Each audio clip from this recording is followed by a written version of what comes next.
গ্রামের বাজে নেতার গল্প। সবুজে ঘেরা ছোট্ট একটা গ্রাম, নাম তার শান্তিপুর। গ্রামের মানুষ সোজাসাপটা, পরিশ্রমী, কিন্তু দুর্ভাগ্য, এই গ্রামের নেতা ছিলেন গোবিন্দ মণ্ডল। নামে নেতা, কাজে পুরোটাই বাজে। নির্বাচনের আগে গোবিন্দবাবু প্রতিদিন গ্রামের চায়ের দোকানে বসে বড় বড় কথা বলতেন।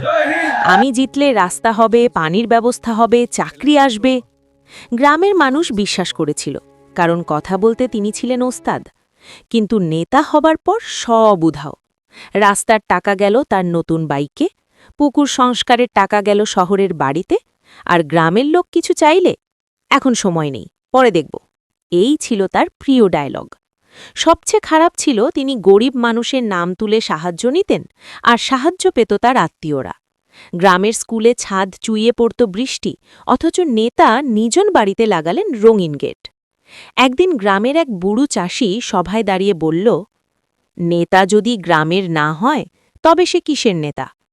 এই কথাটা আগুনের মতো ছড়িয়ে পড়ল। মানুষ বুঝল, ভয় পেলে চলবে না। সবাই এক হল। পরের নির্বাচনে আর বড় কথা কাজে লাগল না। গোবিন্দ মণ্ডল হেরে গেল।